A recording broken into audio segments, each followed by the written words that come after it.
The storm had been following her since noon. Low clouds rolled like cattle across the sky. Eliza Hart tugged her shawl tight and watched the road cut a scar through the sage. Somewhere out there rode the man who had put a bullet in her brother. Somewhere out there rode Cade Mercer. She had said his name once to test the sound. It felt like a match struck in the dark. Jonah still breathed. The bullet had kissed his ribs and left him pale. The doctor said, rest, cool water, prayers.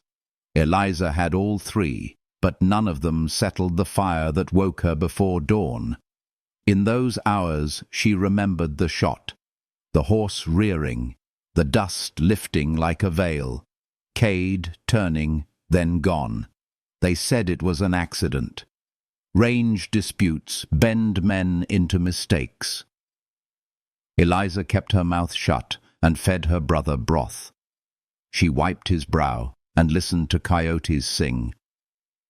Her father's old hat hung on a peg, a rule on a nail. Evening brought the smell of rain on hot stone. She stepped onto the porch. A rider crossed the lower field, tall in the saddle, black coat, rain dark, a bay with a white blaze. Eliza reached for the rifle by the door. Her hands were steady. She could shoot. She could also wait. The rider slowed by the cottonwoods. She saw his face then, shadowed and clean, and the tired honor in it. Cade Mercer. He tipped his hat, a small, respectful thing that made her jaw tighten. "I came to ask after your brother," he said. The rain thickened. The porch roof drummed. Eliza stood between him and the doorway. She did not invite him in. She also did not lift the rifle. He talked while the rain made a curtain. His words were plain. He had fired at a coyote that spooked in the grass. The shot went wild. Jonah had been riding the fence line. Cade had ridden hard for the doctor and sat on the clinic steps until dawn. He had no excuse, only a fact. He wanted to look her in the eyes and carry whatever she put there. But then she whispered, "Why should I let you stand dry under my roof?" "Because your brother would tell you I am not a coward," he said. "Because I will help fix what I broke." Something shifted. Not forgiveness, more like a gate creaking open that should have stayed shut. A bead of rain slid from his hat brim and fell into the dust. Her breath went unsteady before she heard Jonah stir. She told Cade to wait and stepped to the bedside. Jonah's eyes were open, fever bright. He asked if the man had come. She said yes. "Let him in," Jonah murmured. "He shot me by accident. He also carried me when I could not stand." Thunder rolled down the ridge. Eliza had sworn to guard what little family she had. She had also learned the desert keeps its own commandments. Sometimes the safest path ran straight through a storm. She told Cade to come inside.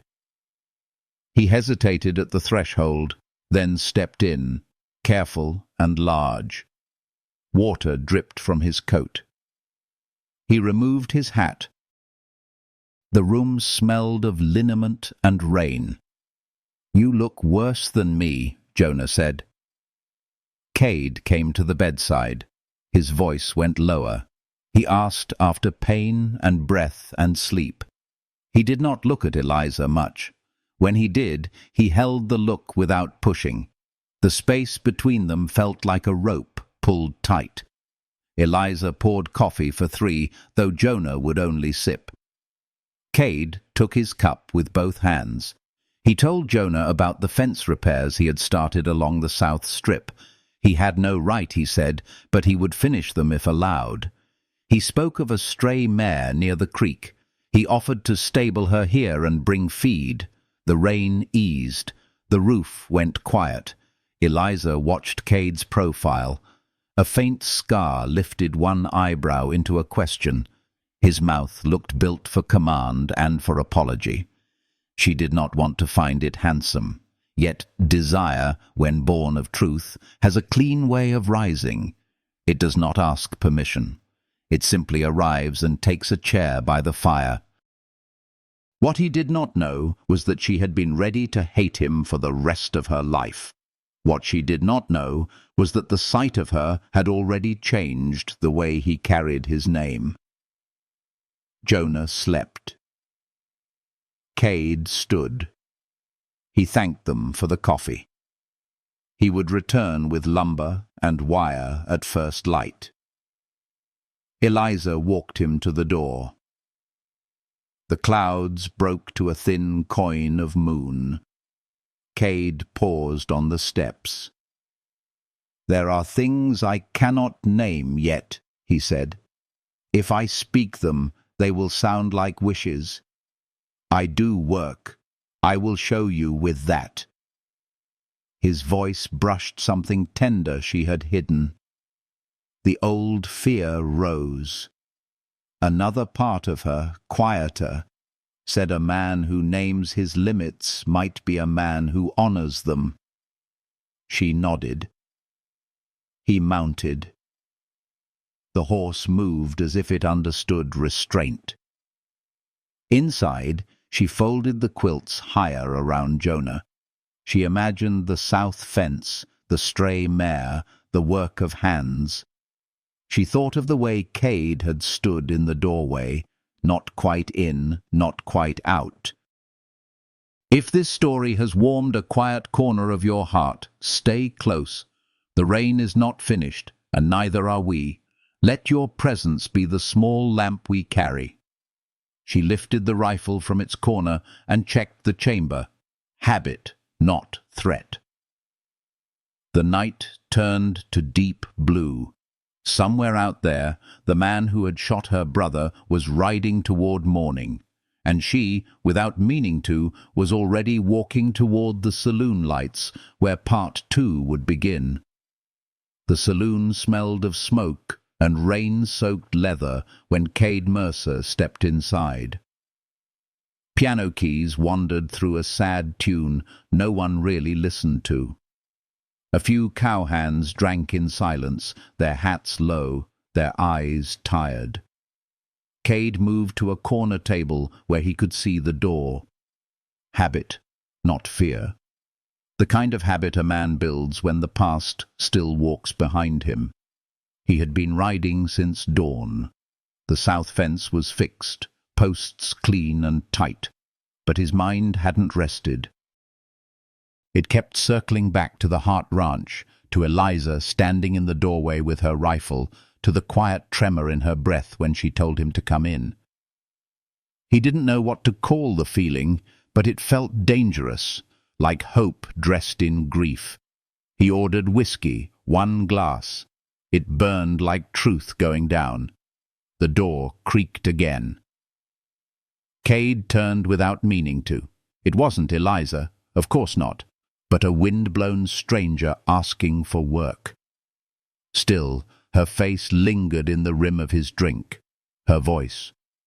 The way she had looked at him, not with forgiveness, but with something close enough to sting. Outside, lightning cracked across the plains. He had seen that same light in her eyes. At the ranch, Eliza stood by the window. The rain had passed, but the night air carried the smell of wet earth and pine. Jonah slept easier now, his breathing slow and sure. She should have felt calm, but her chest was a storm of its own. She had spent the day watching Cade work from afar. The fence stood straight again, the gate no longer sagging. He moved like the land itself had shaped him, slow, patient, certain. Not a word wasted, not a gesture too big. But she remembered the flash of the gun, the fall from her horse, her brother's blood on the dirt. Forgiveness came hard when memory still smelled of gunpowder. She went to the porch, wrapped in her shawl. The sky was clearing, stars pushing through the leftover clouds. She could still see Cade's lantern flickering down by the creek where the stray mare grazed. She told herself she watched to make sure he didn't steal anything, but she knew better. When he finally walked back up, the lantern swinging by his knee, she met him at the gate. "You don't have to work this late," she said. "Can't sleep much these days," he answered. "Hard to when a man's debt isn't paid." "Fences don't pay debts." "No, but they're a start." Something in his voice softened the edges of her anger. He leaned against the post, hat low. Moonlight caught the scar on his brow. "Your brother's strong," Cade said quietly. "He'll ride again." "You speak like you know him." "I carried him 1/2 mile in the dark. You get to know a man when you feel his breath go weak in your arms." The silence that followed wasn't cold. It was heavy with everything unsaid. Eliza folded her arms, but her voice betrayed her. "Why come back at all, Cade? You could have ridden off, let the desert bury what happened." "Because guilt doesn't ride far," he said.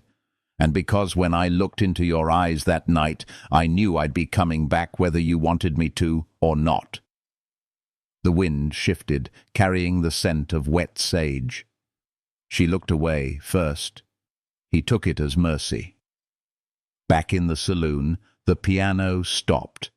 Cade's friend Amos, an old drifter with whiskey eyes, slid into the chair across from him. "You still chasing ghosts, Mercer?" Cade gave a half smile. "Maybe one that wears a blue shawl." Amos snorted.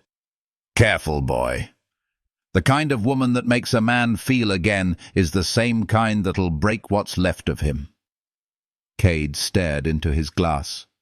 "Maybe I need breaking."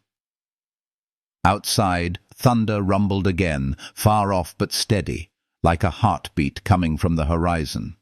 At the ranch, Eliza sat by Jonah's bed. He was awake now, pale but smiling. "You don't have to keep guard, Liz," he murmured. "He's not our enemy." "Don't you dare take his side," she said, though her tone had lost its bite. Jonah's eyes softened. "He's a man carrying his own kind of hurt. I saw it. You might see it too if you looked long enough." She wanted to deny it, but when she closed her eyes, she saw the same truth Jonah had seen. Cade's face lit by lightning, regret burning quiet and clean beneath it. The next morning, Eliza walked to the fence with 2 cups of coffee.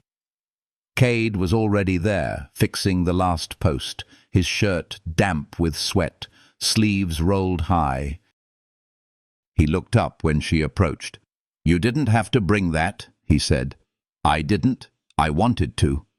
He took the cup, fingers brushing hers just long enough to start a tremor that had nothing to do with the wind. "Guess I should thank you," he murmured. "You already did, every time you showed up again." Their eyes met. Neither looked away this time. The silence between them wasn't empty. It was the sound of something dangerous beginning to heal. Cade nodded toward the hills. "There's a storm rolling in again." Eliza smiled faintly. "Seems there always is." He laughed once, quiet and real. "Then I suppose we better learn to ride through it." And though the clouds were still far away, thunder already whispered their names. If this story has stirred something quiet inside you, stay close. The wind still carries secrets, and the night hasn't told all it knows. The storm came by mid-afternoon, sudden and loud, the kind that turned the open plains into an ocean of moving grey. Cade and Eliza worked fast to pull the horses into the stable, their hands slipping on wet reins, their boots sinking in the mud. Lightning cracked so close it lit their faces white for a heartbeat. When the last gate shut, Cade caught his breath against the post. Eliza leaned beside him, hair plastered to her cheeks. For a long moment, neither spoke. The rain beat down like wild applause. "You should head to the house," he said, voice low against the roar. "You think I can't handle a little storm?" she shot back. "I think you shouldn't have to." Something in the way he said it, gentle, not commanding, made her chest tighten. She turned toward the barn, pretending to check the latch. "You always try to fix things, don't you?" she said. He smiled without humor. "Only the ones I break." Eliza wanted to stay angry, but his words fell honest and heavy. When she looked up, the rain was pouring through a crack in the roof, a thin silver stream between them. It felt like a line they hadn't yet crossed. Inside the stable, the air smelled of hay and thunder. Cade hung his coat on a nail, his shirt clinging to his shoulders. He worked silently, wiping down the horses, calming them with a quiet hand. Eliza joined him, her movements careful, deliberate. The rhythm of their work softened the distance. When a clap of thunder shook the walls, one of the mares reared. Eliza startled. Cade reached for her without thinking, his hand closing around her wrist to steady her. For a moment, neither moved. Her pulse beat against his fingers, quick as the rain on the roof. "You all right?" he asked. She nodded, but her eyes said otherwise. He let go slowly, the touch leaving a trail of warmth that felt like confession. By dusk, the storm broke. The world outside glowed in gold mist. Cade opened the stable doors, watching the horizon clear. "You can stay here tonight if you want," Eliza said quietly behind him. He turned, unsure if he'd heard right. "Jonah's asleep. The road's flooded. You won't make it far," she added, her tone practical, though her fingers twisted the edge of her shawl. "I don't want to be trouble," he said. "You already are," she replied, and that earned his first real laugh. The sound filled the stable, deep and warm. It startled her in the best way, like hearing sunlight. Later, inside the house, she laid out a quilt by the hearth. Cade sat on the floor beside it, long legs stretched, boots off, hair still damp. The fire painted his face in amber light. He watched the flames. "I don't remember the last time I sat still this long," he said. "You don't seem built for stillness." He looked at her, the corner of his mouth lifting. "Maybe I'm learning." Eliza poured him coffee, though neither needed more caffeine. The moment felt like holding their breath together. She asked quietly, "You ever lose someone close?" He took a long time to answer. "A brother." "Long time ago, he rode with the wrong men.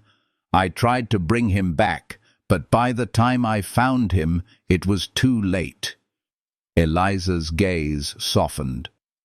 "Is that why you stay away from people?" He stared into the fire. "Because I can't save anyone, and I'm tired of trying." Her voice was barely above the crackle of wood. "Maybe you don't have to save anyone this time. Maybe you just have to stay." The silence that followed was not empty. It was thick with something new, fragile as smoke. He looked at her then, really looked. Her face in the firelight, the quiet strength in her eyes, the storm-tossed curls falling loose over her shoulder. He wanted to reach out, not in desire, but in understanding. He didn't move. Neither did she. Sometimes the heart learns patience faster than the hands. The wind outside softened to a whisper. Jonah stirred once in his room and went still again. Cade leaned back, his eyes half closed. Eliza watched the fire, but her thoughts were elsewhere, on the way his voice had broken when he said "brother," on how strange it felt to see tenderness in the man she had sworn to hate. What she didn't know was that Cade hadn't meant to stay past the morning. But something about the quiet rhythm of her home, the hum of healing in her presence, had started to change the way he carried his guilt. When the last log cracked and fell to ember, Eliza stood. "Good night, Cade." He opened his eyes and nodded once. "Good night, Miss Hart." The words felt formal, but the look they shared wasn't.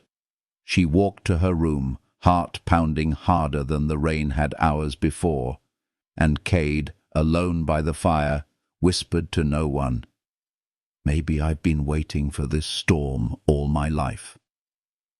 If this story has found a place in your chest tonight, don't let it drift away. Stay close. The fire still burns, and so do the secrets yet to come. The morning after the storm came soft and golden. Mist rose from the valley like breath from the earth. Cade Mercer was already awake, sitting on the porch with his coffee when Eliza stepped outside. Her hair was unbraided, the curls loose around her shoulders.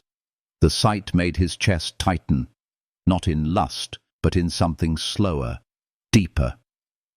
"Fence held through the storm," he said, nodding toward the southern pasture. "I saw." She sipped her coffee, eyes on the horizon. "You work like a man running from something." He smiled faintly. "Maybe I am." She turned her head, studying him. "And what happens when the running stops?" Cade looked down at the mug between his hands. "Guess I'll find out when it does." The silence that followed wasn't uncomfortable. It was the kind of quiet that lets two people breathe the same air without needing to fill it.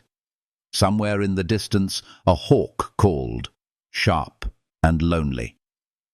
Jonah walked out a few minutes later, pale but upright, his arms still bound in a sling.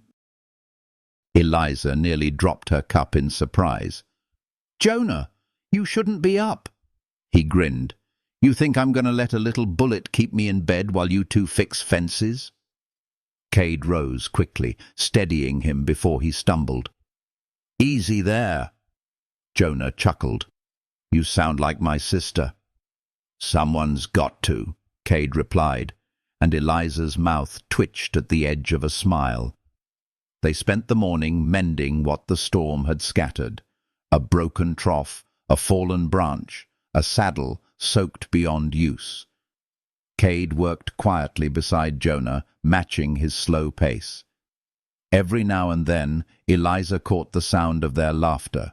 It was strange and healing all at once, hearing those two voices together after all that had happened. By noon, the sky had cleared to a deep, endless blue. Eliza brought out lunch, bread, beans, and slices of peach he'd canned last summer. Cade thanked her with a nod, eyes gentle beneath the brim of his hat. Jonah teased, "You keep feeding him like that, Liz. He'll never leave." Eliza shot him a look. "Maybe I just like feeding people who work hard." Cade smiled, quiet and knowing. After lunch, Jonah returned inside to rest, leaving the two of them by the corral. Cade leaned on the fence, elbows dusted with sunlight. "You ever think about leaving this place?" he asked. "Every winter," she said. "But when the spring wind comes, I can't imagine being anywhere else." He nodded. "The land keeps us even when it hurts us." "Like people do," she said softly. He looked at her then, a long, steady look that carried more truth than words could. "Eliza," he began, but the sound of hoofbeats cut him off. A rider was approaching fast. A deputy from town, his horse slick with sweat. He pulled up hard by the gate. "Mercer!" the man barked. "Sheriff wants you in Dry Creek before sundown. You're wanted for questioning." Eliza stiffened.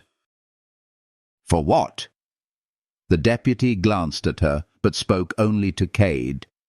"About that rustler gang that hit the rail shipment last month. They say you were seen near the ridge that night." Cade's jaw tightened. "That's a lie." "Then you can tell it to the sheriff." Eliza stepped forward. "He's been here the last 2 days, working, helping." The deputy raised a hand. "Ma'am, I don't make the law. I just carry it." Cade looked at Eliza once, apology in his eyes. "Don't worry. I'll clear it up." She wanted to believe him, but she also knew the way Dry Creek worked. Guilt travelled faster than proof. When the deputy rode off, Cade turned back to her. "It'll be fine." "Will it?" she asked, voice sharp with something she didn't want to name. He reached out as if to touch her shoulder, then stopped himself. "I've been accused before. This time, I'll stand my ground." Eliza swallowed hard. "And if they don't believe you?" He gave a small, tired smile. "Then I hope someone here does." The words hit her like a stone thrown into still water, quiet at first, then rippling deep. He mounted his horse, rain-dark coat brushing against the stirrup. She stood by the fence, unable to move. "Cade," she called. He paused, turning his head slightly. "Come back," she said, the words barely louder than the wind. He tipped his hat, that same small gesture from the night he first rode up to her porch. Then he was gone, dust rising behind him like smoke from a fading fire. As the sun dipped low, Eliza stood alone by the corral, hands gripping the worn wood. She should have felt relief that he was gone, that the danger had left her land. But all she felt was the ache of something unfinished. Inside, Jonah's voice called faintly, "Liz, you all right?" She blinked the haze from her eyes and turned toward the house. "I will be," she lied. But in her heart, she knew this wasn't the end of the storm. It was only the calm before the next one broke. If this story has settled quiet in your chest, hold it there a little longer. The night ahead carries more than answers. It carries reckonings. Dry Creek always smelled like iron and whiskey, like a place built from hard choices. By the time Cade Mercer rode into town, the sun was low and the air heavy with the promise of another storm. The townsfolk watched him from the boardwalks, whispering his name like it was half curse, half prayer. He didn't blame them. Once a man's reputation cracks, every shadow looks like proof. At the jailhouse, Sheriff Hal Cooper waited by the door, a big man with grey eyes that missed nothing.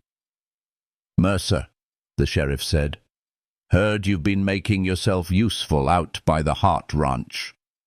Cade swung off his horse. "You heard right." The sheriff's jaw worked a moment before he spoke. "Then you won't mind answering a few questions about that train job near Bitter Ridge?" "I mind," Cade said evenly, "but I'll answer." Inside, the air was thick with dust and heat. Cade sat opposite the sheriff, hat on his knee. The questions came slow and careful. Where he'd been, who he'd ridden with, why his name kept surfacing whenever bullets did. Cade told the truth. He'd been out fixing fences, alone. He'd been at the Hart Ranch the night after, tending to her brother. The sheriff's eyes narrowed. "You sure about that?" "Ask Eliza Hart," Cade said. "She'll tell you." Hal Cooper studied him for a long time. Then he sighed. "You've got a way of ending up near trouble, Mercer. I'll hold off till I talk to the girl. But if your story doesn't hold, I'll have no choice but to lock you in." "Wouldn't expect less," Cade said, standing. As he left, the sheriff called after him, "Watch yourself."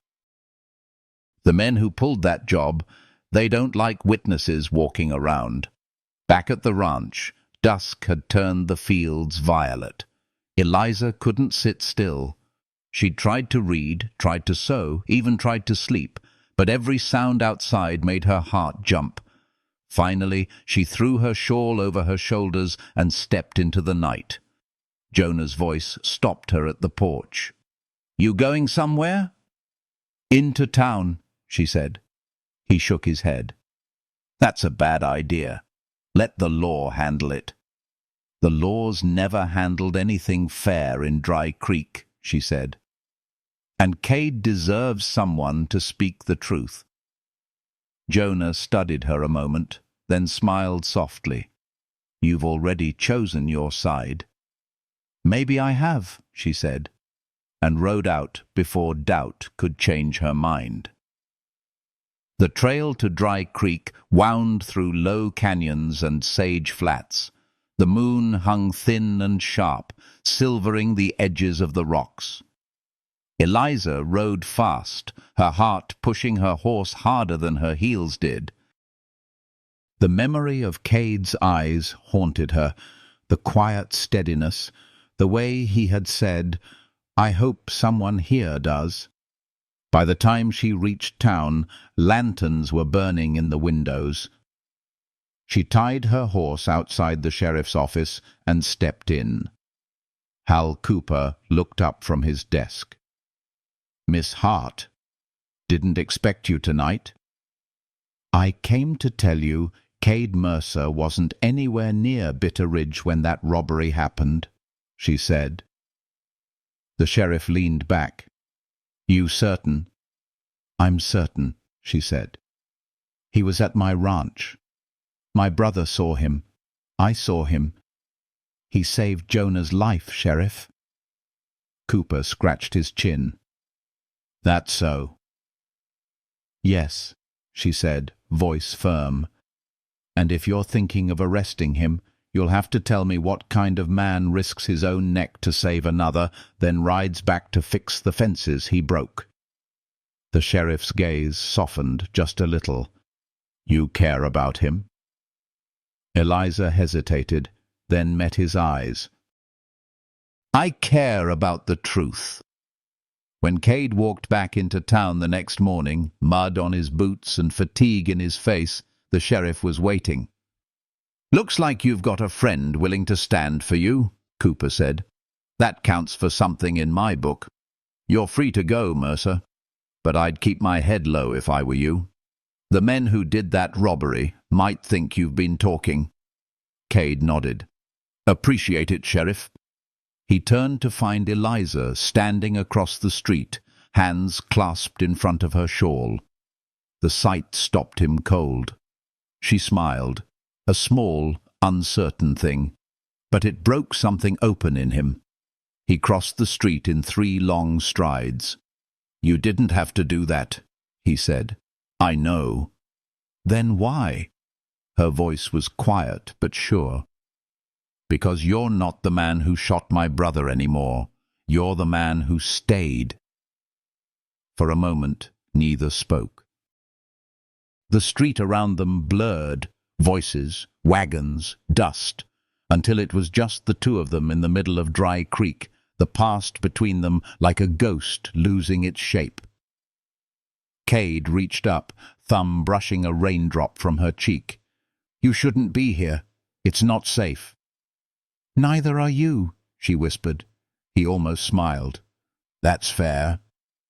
The clouds above rumbled again. Another storm was building. "Come back with me," she said. "Jonah's asking for you." He hesitated, torn between duty and something wilder. "If I do, it won't just be for him." Her breath caught. "I know." And then she turned, letting the wind carry what neither of them could yet say aloud. That night, as they rode home beneath the coming storm, Cade looked toward the horizon, dark, alive, beautiful. Trouble still waited out there, he could feel it. But for the first time in years, he wasn't riding toward it alone. Eliza's silhouette beside him glowed faintly in the lightning's flash. He didn't speak. He didn't have to. Some promises are made in silence.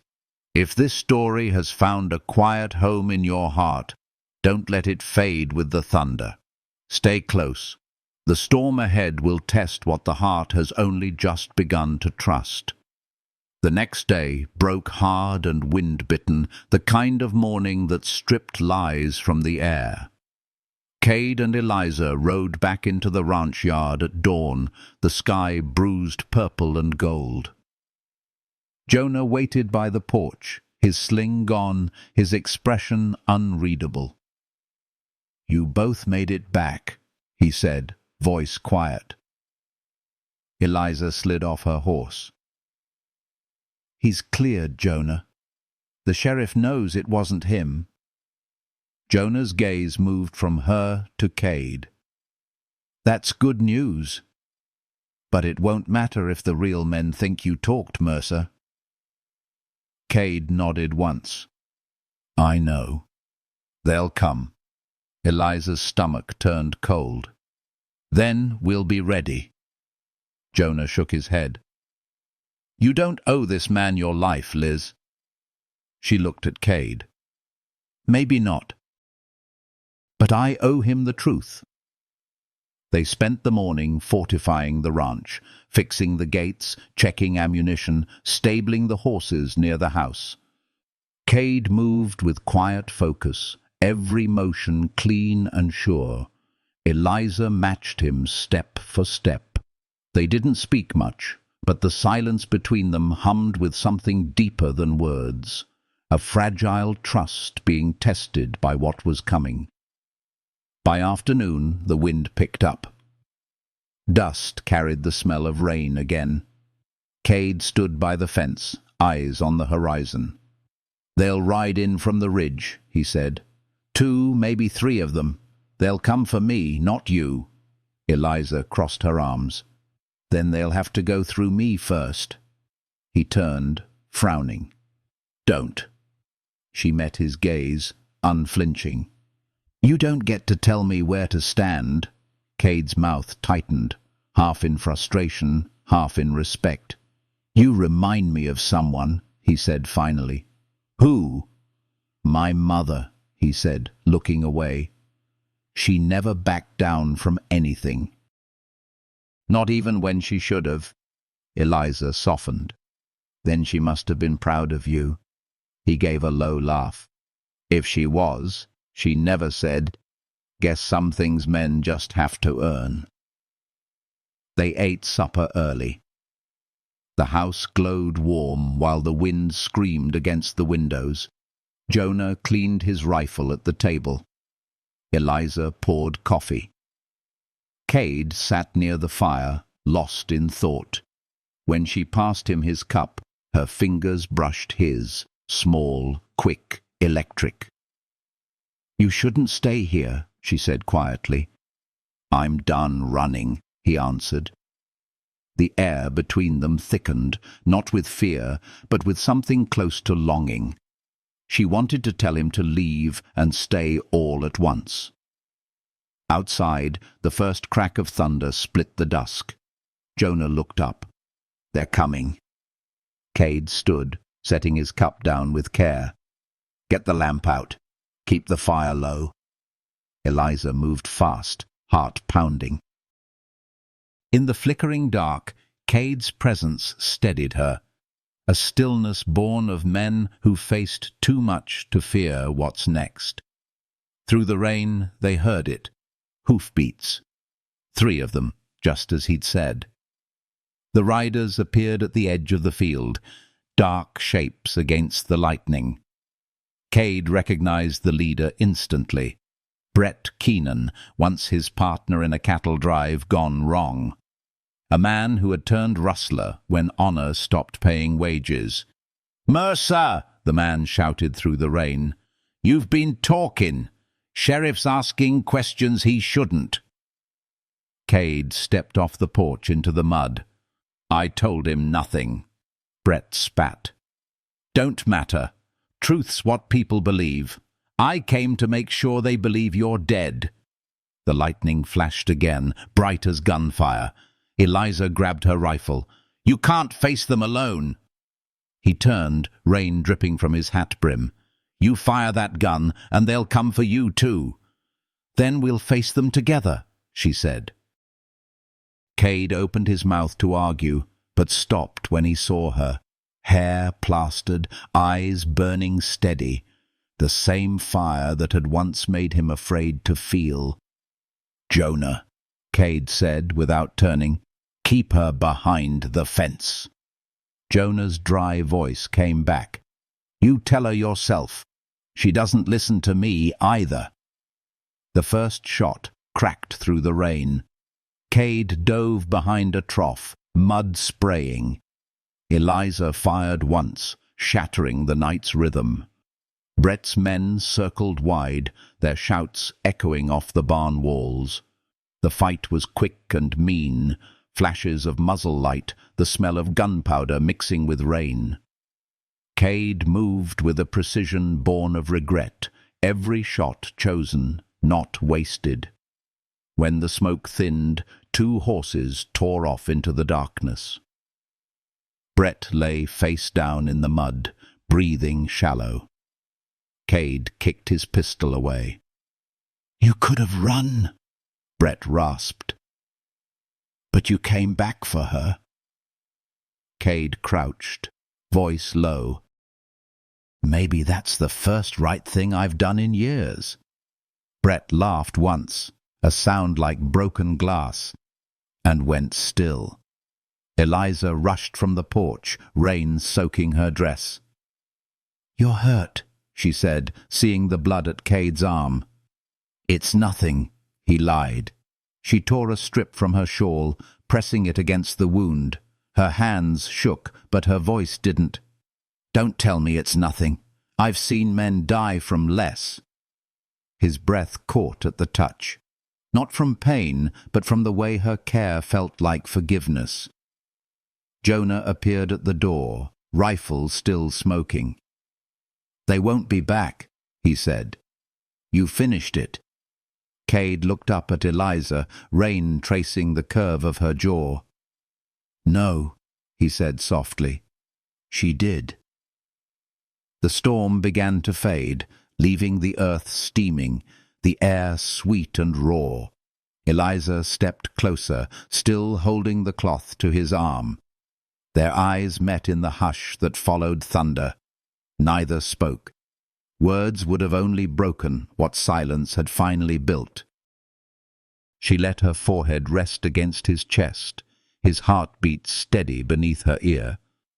For the first time since the bullet that had changed everything, she felt safe. If this story has found warmth somewhere behind your ribs, keep it close. The dawn will bring more than light. It will bring reckoning, and a touch the heart can no longer deny. Dawn came slow and golden, curling over the plains like forgiveness. The storm had passed, leaving the world washed clean, except for the stains no rain could reach. Cade sat on the porch steps, shirt torn, arm bandaged in Eliza's shawl. His hat rested beside him, the brim soaked and bent. He'd barely slept, but he didn't feel tired, not in the way he used to. Something inside him, something long locked away, had quieted in the night. Behind him, the door creaked. Eliza stepped out, hair still damp, eyes soft but unreadable. She carried 2 tin cups of coffee. "You look like hell," she said gently, handing him one. He took it with a faint smile. "You should see the other fella." Her laughter was low, reluctant, but real. It rippled through the morning air, light as the wind through the cottonwoods. For a moment, it almost felt like peace. Jonah joined them a little later, his shoulder wrapped again, but his step stronger. "Fence is still standing," he said.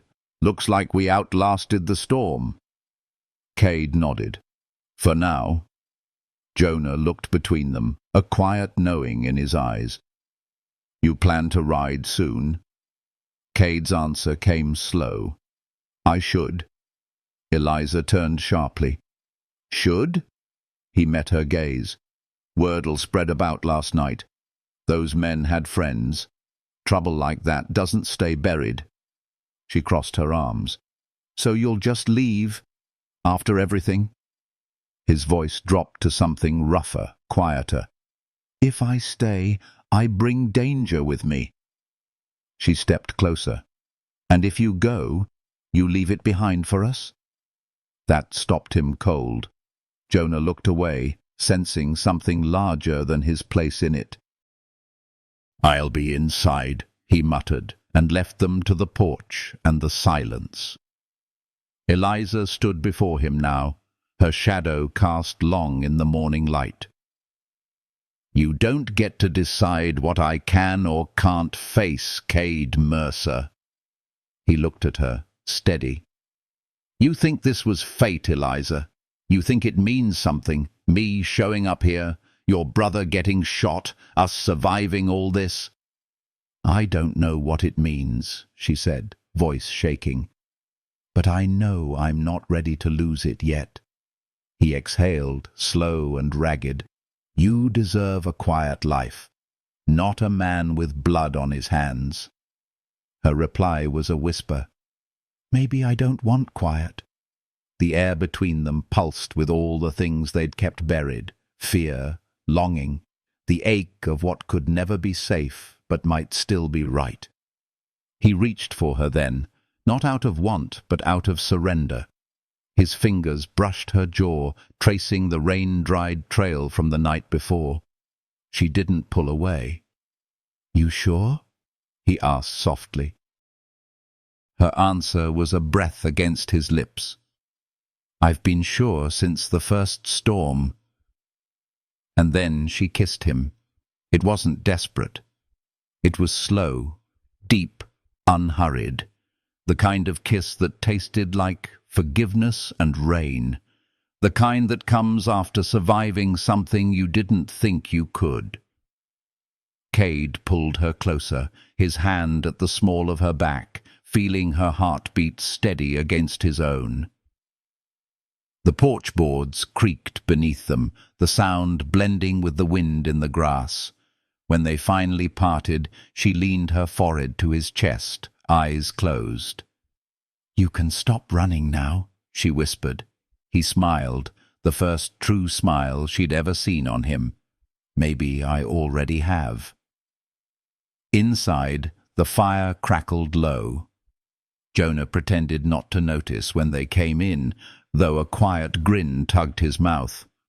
"Coffee's still hot," he said. Eliza glanced at Cade, her cheeks flushed. "Thanks, Jonah." Her brother nodded. "You're welcome, sis." "Just don't expect me to sleep if he's under the same roof tonight." Cade laughed softly, and even Eliza joined in.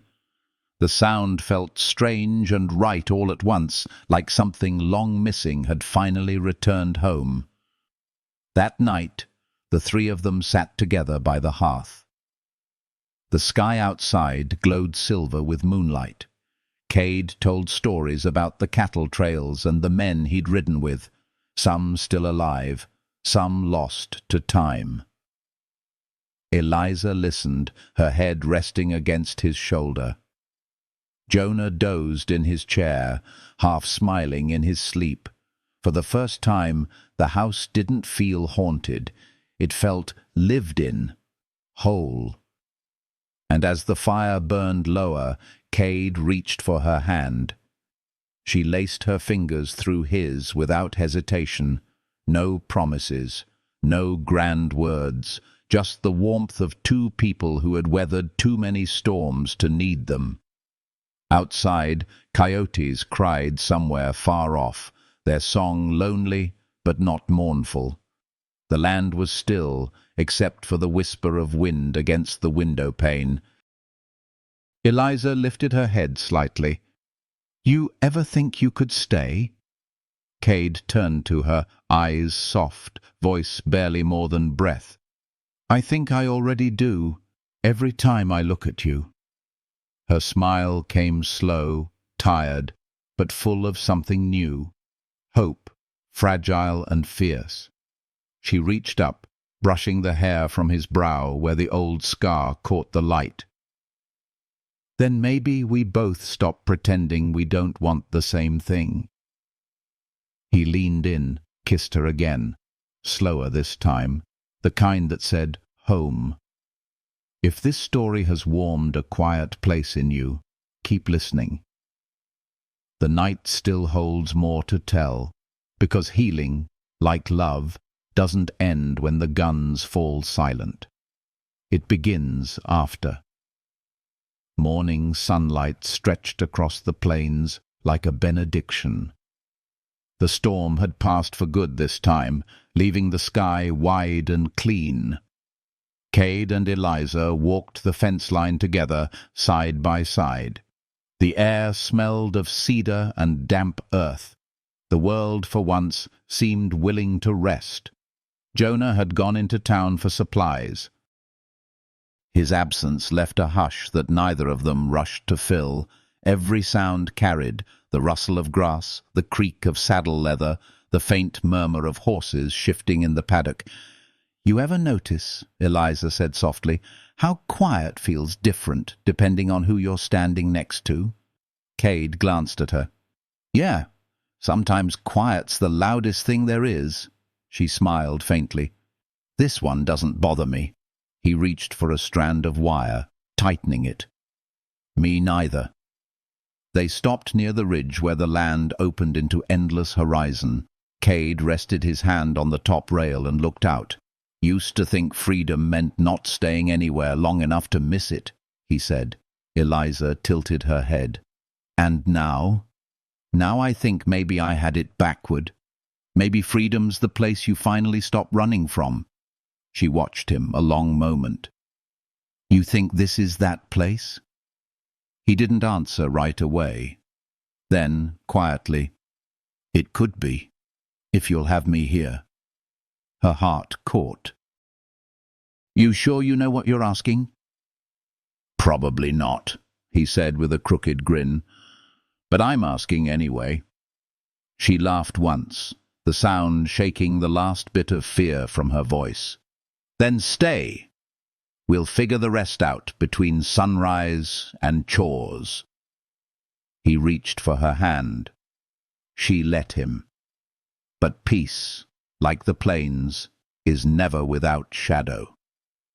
Late that afternoon, a rider appeared from the far road, a man in a brown duster, dust trailing behind him like a bad omen.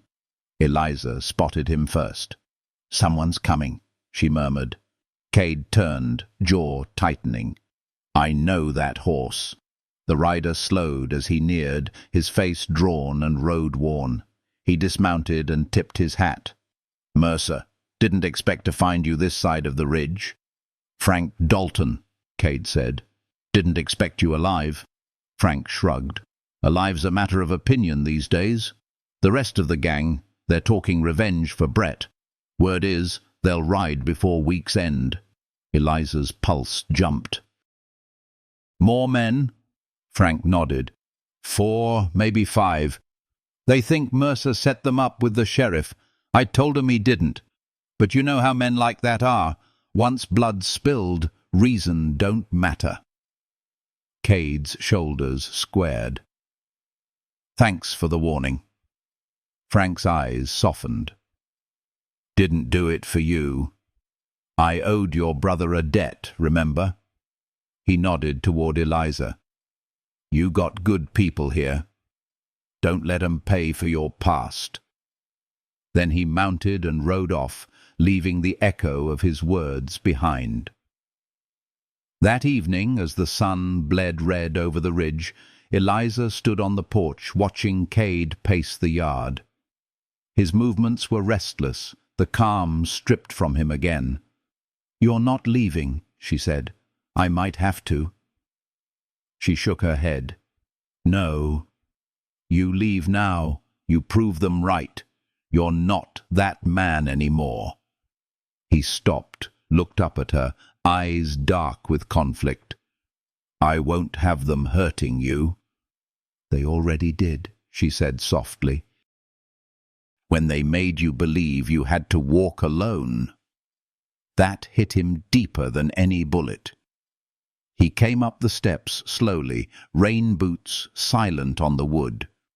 When he spoke, his voice had lost its edge. "If they ride this way, there'll be no time to think." "Then we'll act," she said. "Together." He searched her face for doubt and found none. What he found instead was courage so steady it made his chest ache. "You really mean to stand with me?" he asked. Her answer came without pause. "If I can stand against you once, I can stand beside you now." The words undid him. He cupped her face in both hands, his thumbs brushing her cheekbones like prayer. "You have no idea what you've done to me, Eliza Hart." Her breath trembled. "Maybe I do." Later, the night fell quiet and close. Inside the cabin, the air carried the scent of rain and wood smoke. Cade sat at the edge of the bed, shoulders tense, staring into the low fire. Eliza moved behind him, her hands light on his back. "You don't have to fight this alone," she said. "I don't know how not to," he admitted. She leaned close, her lips near his ear. "Then let me show you." He turned then, slow, deliberate. The space between them vanished.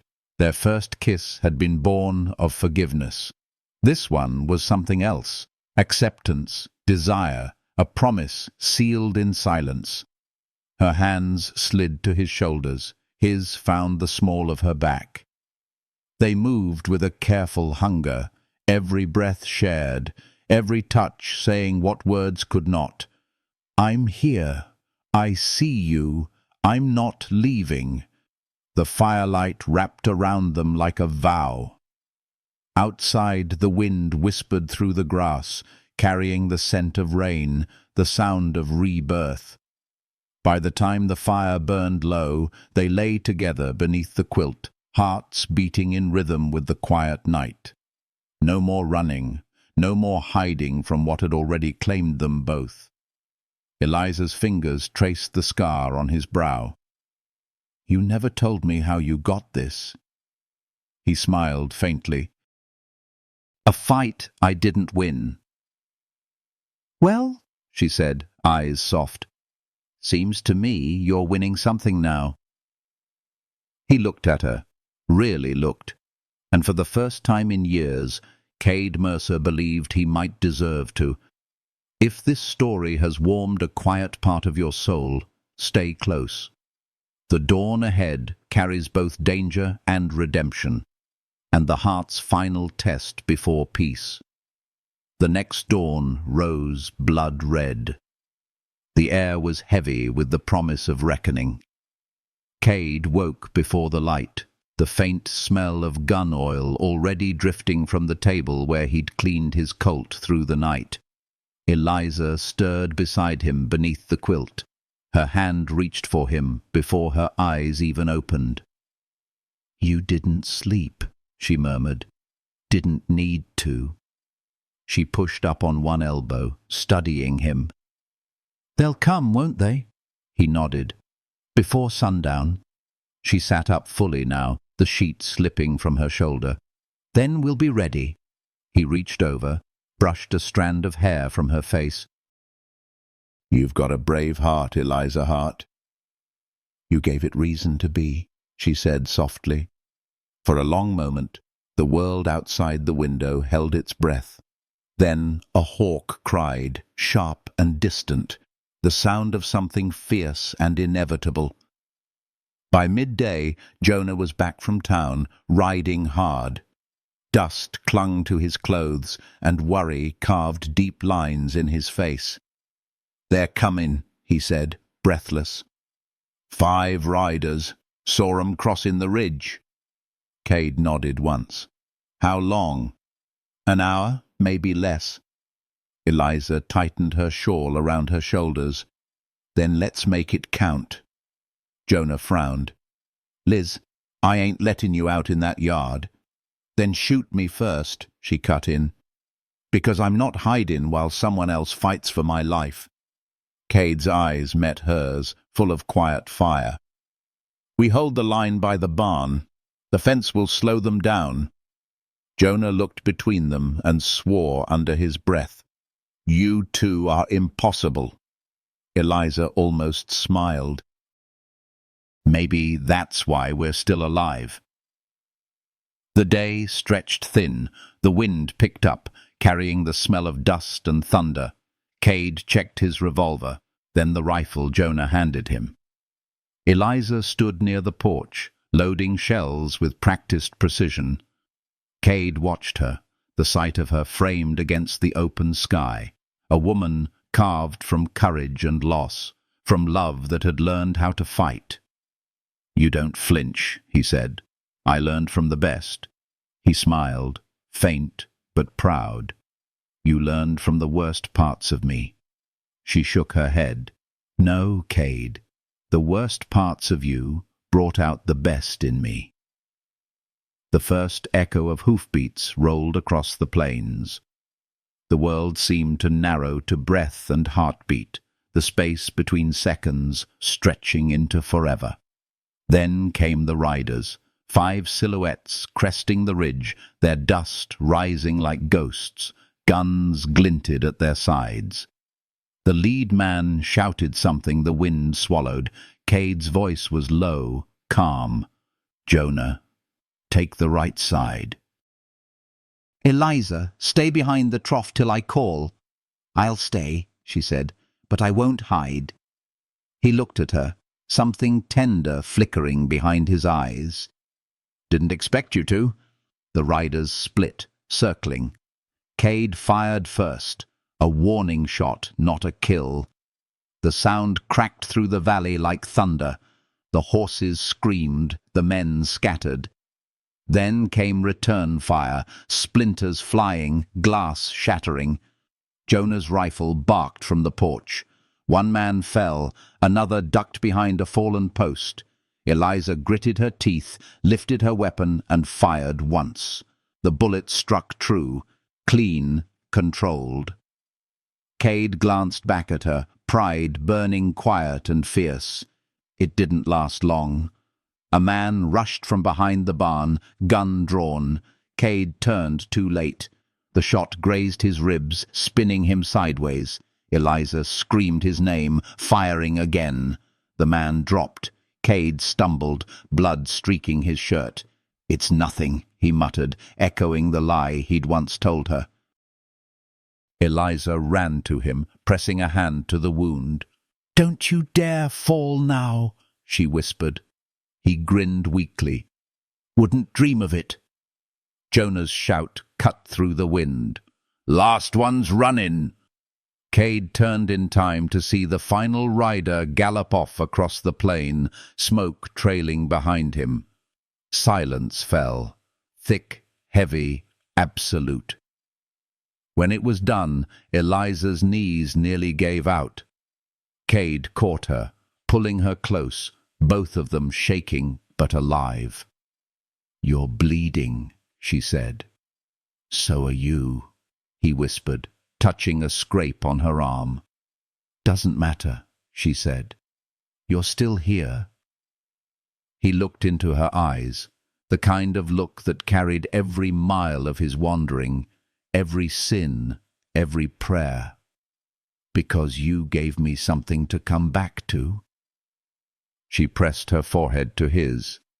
"Then come back all the way." They sat together on the porch steps when it was over. The horizon blazed orange and gold, a sky reborn. Jonah moved about quietly, tending the horses, giving them space. Cade's arm was bound in fresh linen. Eliza leaned against him, her head resting where his heartbeat thudded slow and steady. "You ever think peace feels too quiet after the gunfire stops?" he asked. She smiled softly. "Maybe, but I think that's how you know you've earned it." He looked down at her, brushing his thumb over her hand. "What if I told you I want to stay? I'd tell you I've been waiting for you to say it." The light dimmed. The first stars appeared.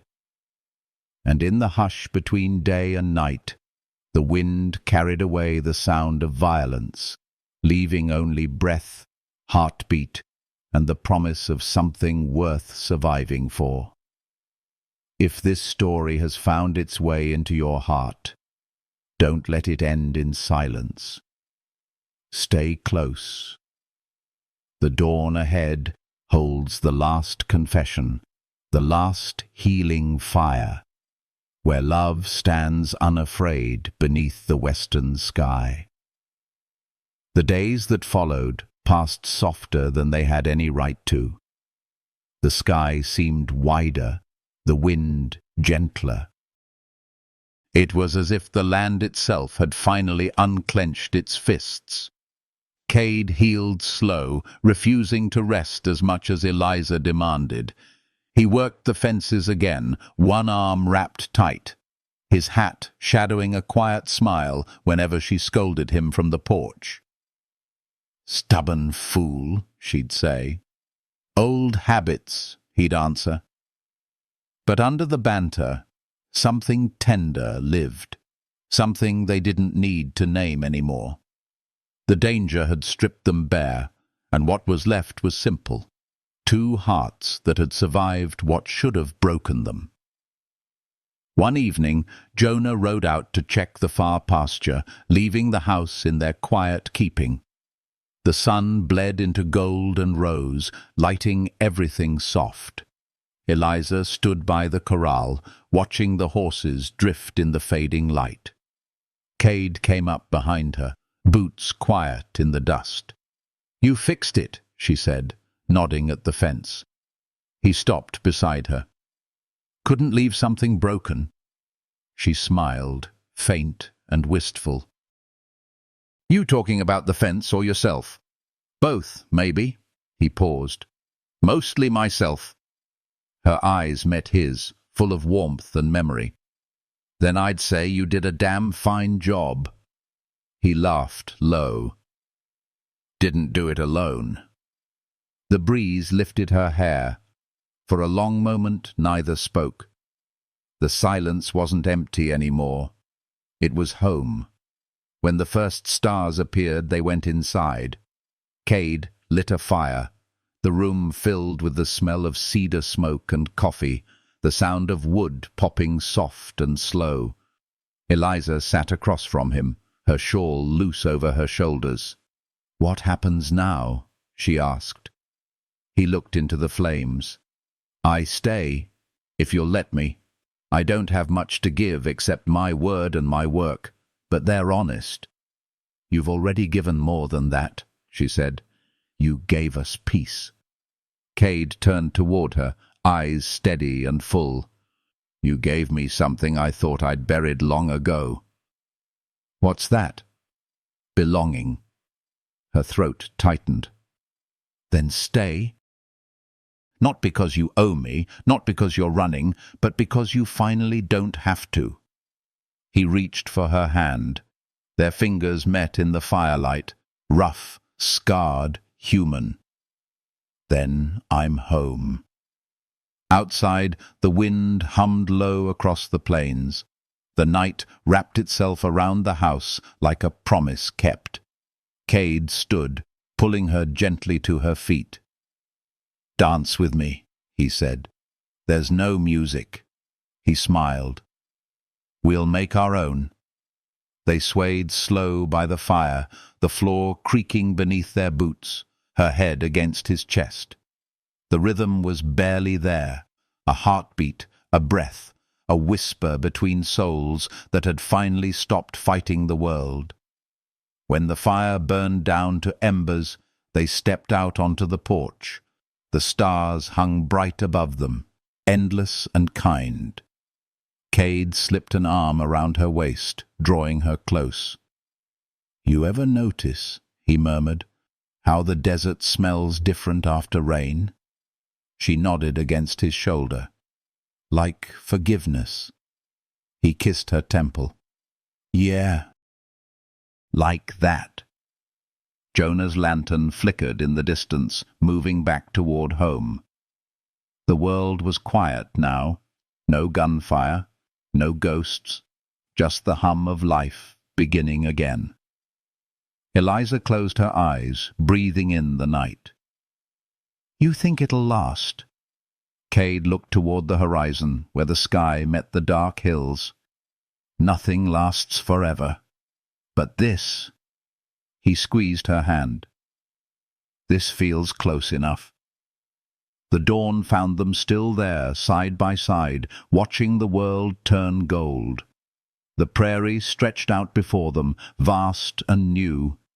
Eliza smiled. "You know what this reminds me of?" He turned to her. "What?"